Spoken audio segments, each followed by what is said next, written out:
Update भी लेकर आया हूं कि HDFC ट्रू के जरिए HDFC सिक्योरिटीज वेल्थ एडवाइजरी कारोबार में एंट्री करने की तैयारी में है।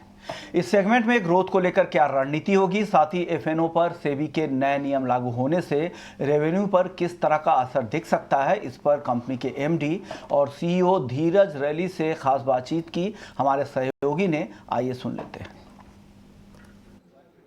हमारे साथ खास बातचीत के लिए मौजूद है HDFC सिक्योरिटीज के MD and CEO Dheeraj rally. Sir, हमसे बात करने के लिए बहुत बहुत शुक्रिया, आपने ET नाउ स्वदेश को वक्त दिया। आपसे मैं यही समझना चाहता हूं कि अब आप वेल्थ एडवाइजरी के कारोबार में उतरे हैं HDFC ट्रू के जरिए। अभी आपके द्वारा कहा गया है कि अभी 25,000 करोड़ का जो SIP है ये अगले कुछ सालों में, अगले 4-5 साल में 1 लाख करोड़ तक का SIP हो जाएगा हर महीने का। तो सर, इसमें हम क्या माने कि आगे चल के जो रेशियो भी बदला है कि जो पहले 30% डायरेक्ट SIP होती थी वो 50% हो गई है, तो ये और बढ़ेगा और जिससे आप जो वेल्थ एडवाइजरी के बिजनेस में आ रहे हैं उससे आपको भी फायदा होगा। वेल्थ एडवाइजरी बिजनेस जो है, हमने जो लॉन्च किया है HDFC ट्रू, ये एक स्पेसिफिक सेट ऑफ इन्वेस्टर्स के लिए है जिनके पोर्टफोलियोज बड़े हैं, जिनको एक ट्रांसपेरेंट ऑनेस्ट एक्सपर्टीज चाहिए, उनके लिए ये ऑफरिंग है। जहां तक सवाल है SIPs का, आज हम देख रहे हैं कि एक रुझान है SIPs की तरफ। इंडियंस को, इंडियन इन्वेस्टर्स को समझ में आया है कि ये एक ऐसा राउट है जिसके थ्रू वो इन्वेस्ट कर सकते हैं और वॉलेटिलिटी को नेविगेट कर सकते हैं। तो वो एक्सेप्टेंस पिछले 20-25 साल में आई है। हमने देखा डेटा क्या कहते हैं कि ये जो ग्रो कर रहा है वो 2% per month compounded annual growth rate पे ग्रो कर रहा है। तो अगर आप इसको एक्स्ट्रापोलेट करेंगे तो आपको दिखेगा कि ये बाय 2030 जो हमारा SIPs आज 25,000 करोड़ है वो 1 लाख करोड़ पर मंथ हो जाएगा। इसमें डायरेक्ट से भी आएगा, रेगुलर प्लान से भी आएगा, कुछ HNIs जो इन्वेस्ट कर रहे हैं थ्रू एडवाइजर्स, उनके थ्रू भी आएगा।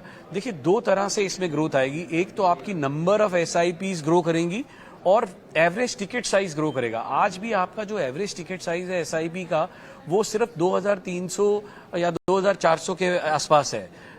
अभी लोगों को कॉन्सेप्ट समझ में आ गया है। मेरे हिसाब से ये टिकट साइज और नंबर ऑफ SIPs दोनों ग्रो करेंगी और प्रॉब्ली 1 लाख करोड़ के आसपास सब लोग पर मंथ पहुंचेंगे इस रन रेट पे। सर, एक और चीज आपसे समझना चाहूंगा, अभी जो सेबी के नए नियम आए हैं 20 नवंबर से शुरू हो रहे, FNO पर काफी बंदिशें लगा दी है, तो इससे आपका कारोबार कितना असर आएगा इससे, और ओवरऑल ब्रोकिंग इंडस्ट्री के लिए कितना बड़ा झटका है? हाँ, आई थिंक पहली बात यह है, जो भी आप बंदिशें या जो भी चेंजेस आप रेगुलेशंस में देख रहे हैं, मेरे हिसाब से ये सब चेंजेस इन्वेस्टर्स के इंटरेस्ट को मद्देनजर रख के किए गए हैं और ये बहुत अच्छे स्टेप्स हैं।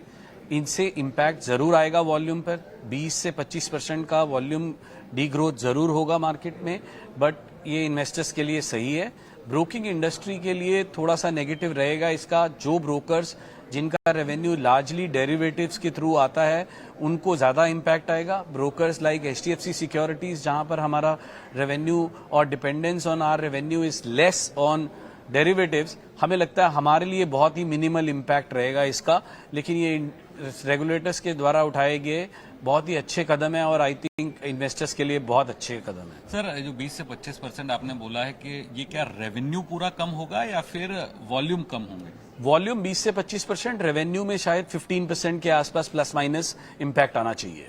सर, आखिर में मैं आपसे समझना चाहूंगा, हमने देखा है कि पिछले 3 साल में जो डीमेट की संख्या है वो करीब 5 करोड़ से 17 करोड़ पे पहुंच गई है और पिछले 3 साल में 5 करोड़ से 17 करोड़ पहुंच गई है। तो अब क्या लगता है, इसमें पीक आ गया है कि आगे भी ये बढ़ोतरी जारी रहेगी, और क्या किस स्तर पे देखते हैं आप? फाइनेंशियलाइजेशन ऑफ सेविंग्स और इक्विटाइजेशन ऑफ सेविंग्स एक ऐसी थीम है जिसने, जो अभी हम देख रहे हैं, एक रुझान है इक्विटी और इक्विटी रिलेटेड एसेट क्लासेस को इन्वेस्ट करने के लिए। तो उसके लिए डीमैट अकाउंट एक जरिया है। मैं समझता हूं कि हमारे पास एक रनवे अवेलेबल है 30 करोड़ डीमैट के लिए।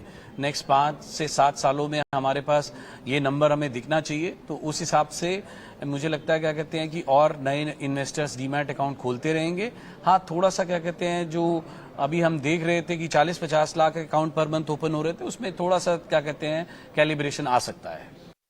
ओके, तो HDFC सिक्योरिटीज़ की वेल्थ एडवाइजरी कारोबार में एंट्री की तैयारी, और ये थे कंपनी के MD जिससे हमारे सहयोगी अनुराग शाह ने खास बातचीत की। चलिए, वक्त है